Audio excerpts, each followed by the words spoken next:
हमारे हिंदू धर्म में महान ग्रंथ रामायण से जुड़ी बहुत सी कथाएं प्रचलित हैं, जो रामायण से जुड़े सभी महान चरित्रों का वर्णन देती हैं।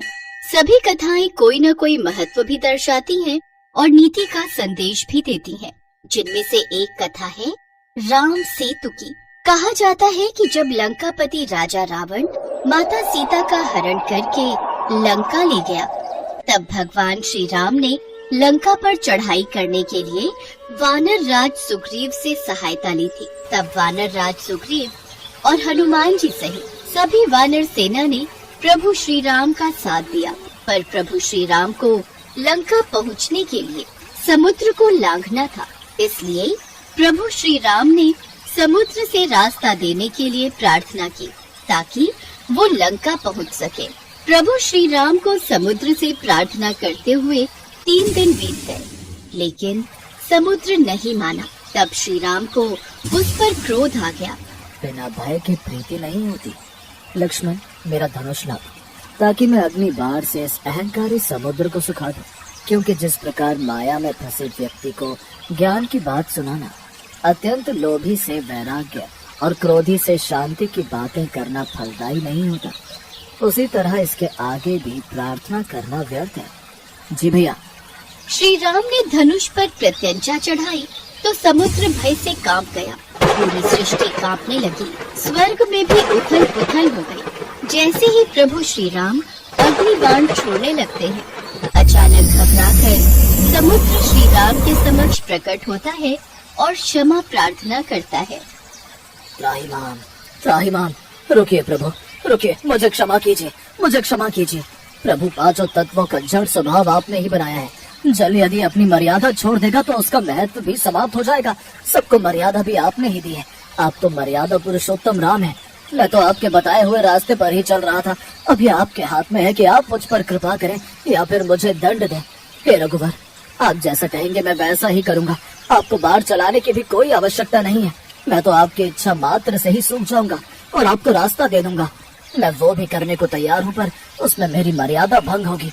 5 तत्वों आकाश, वायु, अग्नि, जल, पृथ्वी में से यदि किसी एक ने भी अपने स्वभाव को बदला तो उसका महत्व समाप्त हो जाएगा, उसकी मर्यादा भंग हो जाएगी, तो सृष्टि के संतुलन में विकार उत्पन्न हो जाएगा, जिससे इस धरती पर विस्फोट हो जाएगा। प्रभु, यदि आप प्रलय से पहले ही प्रलय लाना चाहते हैं तो आपको अधिकार है, अन्यथा इस ब्रह्मास्त्र से मेरी रक्षा कीजिए। प्रभु श्री राम तो स्वयं ही मर्यादा पुरुषोत्तम है। उन्होंने उस समय समुद्र की विनती को सुना। जब श्री राम ने समुद्र को तात कहकर पुकारा तो लक्ष्मण सहित सभी वानर सेना मुस्कुराने लगी, क्योंकि वे भी जानते थे कि प्रभु श्री राम का हृदय कितना कोमल और दयालु है। क्योंकि उन्हें कभी क्रोध आ भी जाए तो भी वो शांत हो जाते हैं। प्रभु श्री राम समुद्र की इस विनम्र विनती से प्रसन्न हो गए और समुद्र पार करने का उपाय पूछा। हम तुम्हारी मर्यादा भंग नहीं होने देंगे, परंतु कृपया करके हमें समुद्र पार करने का कोई दूसरा उपाय बताएं। आपकी अति कृपा होगी। वानर राज सुग्रीव की सेना में नल और नील नाम के 2 महाप्रतापी महाशक्तिशाली वानर उपस्थित हैं। नल और नील जब छोटे थे तो ऋषि मुनियों को अपनी शरारतों से बहुत परेशान किया करते थे और अक्सर उनकी वस्तुओं को समुद्र में फेंक देते थे। इन दोनों बच्चों से परेशान ऋषि मुनियों ने तंग आकर इन्हें श्राप दिया था कि जो भी वस्तु ये पानी में फेंकेंगे वो नहीं डूबेगी। इसीलिए आज नल और नील को बचपन से मिला श्राप आपके लिए उपयोगी साबित होगा। नल भगवान विश्वकर्मा के पुत्र हैं, इसीलिए नल शिल्प कला में भी निपुण है। आप समुद्र पर सेतु बनाने के लिए इन दोनों की मदद ले सकते हैं। आप इनकी सहायता से समुद्र पर सेतु बांध सकते हैं, क्योंकि इनके द्वारा फेंके गए पत्थर समुद्र में डूबेंगे नहीं, बल्कि ऊपर ही तैरते रहेंगे। आप लंका तक एक सेतु का निर्माण कर सकते हैं, जिस पर चलकर आप लंका तक पहुंच सकते हैं। मैं वचन देता हूं कि उनके द्वारा समुद्र में डाले गए पत्थरों से बने सेतु के निर्माण में मैं खुद भी सहायक रहूंगा। इस प्रकार समुद्र पर सेतु बांधने के लिए 3 लोकों में आपका सुयश गाया जाएगा। हे रत्नाकर, हे सागर, हम तुम पर बहुत प्रसन्न हैं। तुम्हारी उदारता से हम तुम्हारे प्रेम के ऋणी हो गए, परंतु हमारी एक और समस्या का समाधान करो। आज्ञा प्रभु। इसके पश्चात समुद्र ने प्रभु श्री राम से आज्ञा ली और वापस लौट गए। नल और नील की सहायता से समुद्र पर सेतु बांधने का कार्य प्रारंभ होता है। सभी वानर प्रभु श्री राम का नाम लिखकर पत्थर नल और नील को देते और वे दोनों समुद्र में पत्थर जोड़ते जाते। समुद्र ने सेतु को अपने कंधों पर संभाल रखा था। कहा जाता है ये सेतु 100 योजन लंबा और 10 योजन चौड़ा था, पर ये विशाल राम सेतु 5 दिनों में ही बनकर तैयार हो गया। राम सेतु बनाने में सभी ने अपना योगदान दिया, जिसमें एक छोटी सी गिलहरी भी प्रभु श्री राम की भक्ति और सेवा में अपना योगदान दे रही थी। पुल के निर्माण में मदद करने के लिए वो छोटी सी गिलहरी बार बार शरीर पर बालू लपेटकर उसे पुल पर गिराती थी। प्रभु श्री राम उसे ऐसा करते देख रहे थे। उन्होंने हनुमान से कहा, हनुमान, वो समुद्र के तट पर जो छोटी सी गिलहरी है, जरा उसे मेरे पास लेकर आओ। हनुमान जी उस गिलहरी को प्रभु श्री राम के पास लाते हैं। हे नन्ही सी जीव, तुम सेतु पर क्या कर रही थी? तुमको भय नहीं लगता कि तुम वानरों के पैरों के नीचे आ सकती थी, या कोई वृक्ष अथवा शिलाखंड तुम्हारे ऊपर गिर सकता था? प्रभु, आपके सेवकों के पैरों के नीचे मेरी मृत्यु हो जाए, यह तो मेरा सौभाग्य है। प्रभु, मैं तो सेतु के कार्य में बस थोड़ी सहायता कर रही थी। सेतु में बहुत बड़े बड़े शिलाखंड और वृक्ष लगाए जा रहे हैं। ऊंची नीची भूमि पर चलने में आपको कष्ट होगा, यह सोचकर मैं सेतु के छोटे छोटे गड्ढों में रेत भर देने का प्रयत्न कर रही थी। गिलहरी की स्नेह भरी कोमल बातों को सुनकर भगवान श्री राम प्रसन्न हो गए। उन्होंने अपने बाएं हाथ पर गिलहरी को बिठा लिया। जगत पालक ने उस जीव को वह आसन दिया जो किसी भक्त को भी प्राप्त नहीं होता। कहते हैं इस सेवा भाव को देखकर श्री राम ने गिलहरी की पीठ पर स्नेह से अपना हाथ फिराया।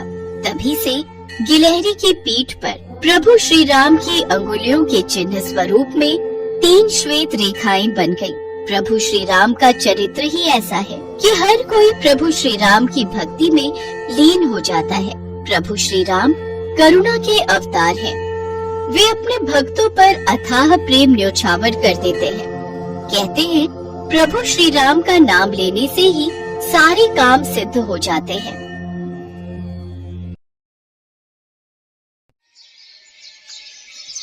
पौराणिक युग में कई ऐसे भक्त थे जिनके लिए स्वयं भगवान धरती पर उतरते थे और उन्हें अपना आशीष देकर स्वयं को गर्वान्वित मानते थे। ऐसी ही एक भक्त थी शबरी। शबरी का असली नाम श्रमणा था। ये भील समुदाय की शबर जाति से संबंध रखती थी। इसी कारण कालांतर में उनका नाम शबरी हुआ। इनके पिता भीलों के मुखिया थे। उन्होंने श्रमणा का विवाह एक भील कुमार से तय किया था, लेकिन आदिवासियों की एक प्रथा थी, किसी भी अच्छे कार्य से पहले जानवरों की बलि दी जाती थी। इसी प्रथा को पूरा करने के लिए शबरी के पिता शबरी के विवाह के एक दिन पूर्व 100 भेड़ बकरियां लेकर आए। तब शबरी ने पिता से पूछा, पिताजी, इतनी सारी भेड़ बकरियां क्यों लाए हो? शबरी बेटिया, ये हम भीलों की एक प्रथा है जिसके अनुसार कल प्रातः तुम्हें विवाह की विधि शुरू करने से पूर्व इन सभी भेड़ बकरियों की बलि दी जाएगी। अच्छा, मुझे तुम्हारे विवाह के लिए बहुत काम है, मैं अभी आता हूँ। माँ, ये कैसी परंपरा है जिसके कारण बेजुबान और निर्दोष जानवरों की हत्या की जाती है? बेटी, ये प्रथा शुरू से ही चली आ रही है। मेरे विवाह के समय भी ऐसा ही हुआ था। प्रथा के बारे में सुन शबरी को बहुत दुख हुआ। वो पूरी रात उन भेड़ बकरियों के पास बैठी रही और उनसे बातें करती रही। उसके मन में एक ही विचार था कि कैसे वो इन निर्दोष जानवरों को बचा पाए। तब एकाएक शबरी के मन में ख्याल आता है, नहीं, मेरे कारण इन निर्दोष पशुओं की बलि नहीं दी जाएगी। मुझे भोर होने से पूर्व ही घर से भागना होगा। मैं भली भांति जानती हूँ, अगर एक बार मैं इस तरह अपना विवाह छोड़कर घर से भागूंगी तो कभी इस घर में मुझे वापस आने का मौका नहीं मिलेगा। शबरी के माता पिता गहरी निद्रा में सो रहे थे। शबरी उनको आखिरी बार प्रणाम करके घर से निकल जाती है, जिसके बाद शबरी एक घने जंगल में पहुंचती है। शबरी जंगल में भटक रही थी। तब उसने शिक्षा प्राप्ति के उद्देश्य से कई गुरुवरों के आश्रम में दस्तक दी, लेकिन शबरी तुच्छ जाति की थी, इसीलिए उसे सभी ने दुत्कार के निकाल दिया। तेरा इतना साहस कि तू हमसे शिक्षा ग्रहण करने के विचार से आई है। तू एक तुच्छ जाति की भील कन्या है, इसलिए हम तुझे शिक्षा देकर स्वयं को पाप के भागीदार नहीं बना सकते। तो अभी के अभी ये आश्रम छोड़कर चली जा। तेरे लिए इस आश्रम में कोई स्थान नहीं है। ऋषिवर की बातों को सुनकर शबरी शांत भाव से उन्हें प्रणाम करके वहाँ से चली जाती है। शबरी भटकती हुई मतंग ऋषि के आश्रम पहुँचती है। प्रणाम मुनिवर। जीती रहो पुत्री, कौन हो तुम? मुनिवर, मेरा नाम शबरी है। शबरी ने अपना परिचय देते हुए मतंग ऋषि से शिक्षा प्राप्ति की इच्छा व्यक्त की। मतंग ऋषि ने शबरी को सहर्ष अपने गुरुकुल में स्थान दे दिया। अन्य सभी ऋषियों ने मतंग ऋषि का तिरस्कार किया, लेकिन मतंग ऋषि फिर भी अपने कथन से पीछे नहीं हुए। उस दिन से शबरी ने गुरुकुल के सभी आचरणों को आसानी से अपना लिया और दिन रात अपने गुरु की सेवा में लग गई। शबरी जतन से शिक्षा ग्रहण करने के साथ साथ आश्रम की सफाई, गौशाला की देखरेख, दूध दोहने के कार्य के साथ साथ सभी गुरुकुल के वासियों के लिए भोजन बनाने के कार्य में लग गए। कई वर्ष बीत गए। मतंग ऋषि शबरी की गुरु भक्ति से बहुत प्रसन्न हुए। मतंग ऋषि का शरीर दुर्बल हो चुका था, इसलिए उन्होंने एक दिन शबरी को अपने पास बुलाया और कहा, पुत्री, मेरा शरीर अब दुर्बल हो चुका है, इसलिए मैं अपनी देह यहीं छोड़ना चाहता हूँ, लेकिन उससे पहले मैं तुम्हें आशीर्वाद देना चाहता हूँ। बोलो पुत्री, तुम्हें क्या चाहिए? हे गुरुवर, आप ही मेरे पिता हैं। मैं आपके कारण ही जीवित हूँ। आप मुझे अपने साथ ही ले जाएं।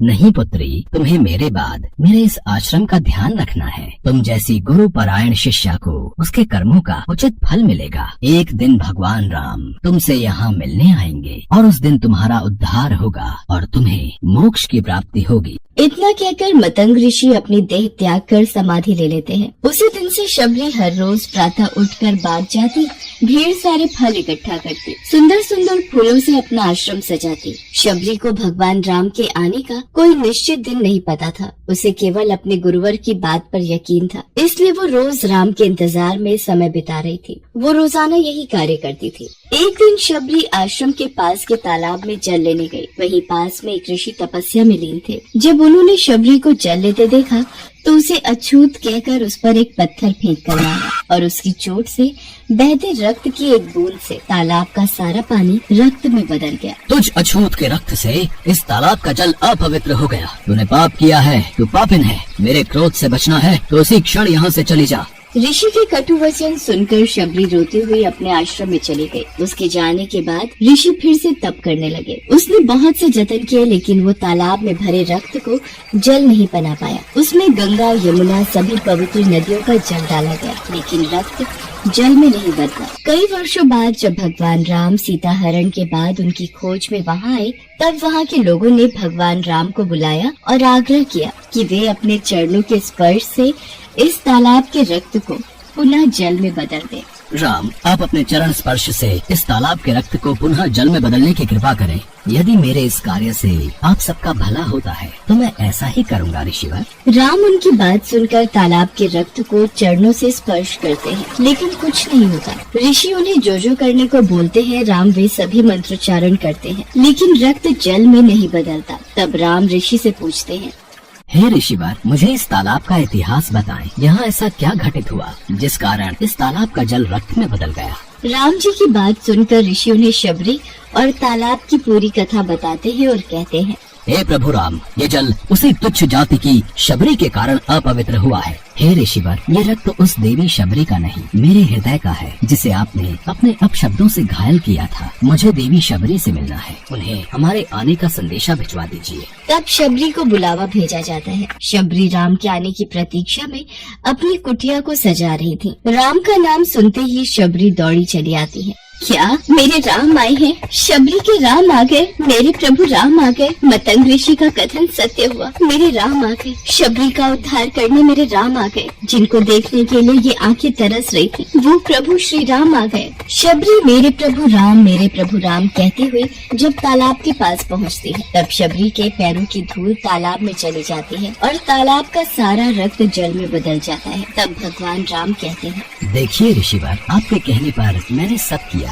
लेकिन ये रक्त भक्त शबरी के पैरों की धूल से जल में बदल गया। राम की बातों को सुनकर ऋषिवर को अपने कथन पर बहुत ग्लानि होती है। शबरी जैसे ही भगवान राम को देखती है, उनके चरणों को पकड़ लेती है और अपने साथ आश्रम लाती है। उस दिन भी शबरी रोज की तरह सुबह से अपना आश्रम फूलों से सजाती है और बाग से चक कर सबसे मीठे बेर अपने प्रभु राम के लिए चुनती हैं। वो पूरे उत्साह के साथ अपने प्रभु राम का स्वागत करती हैं और बड़े प्रेम से उन्हें अपने जूठे बेर परोसती हैं।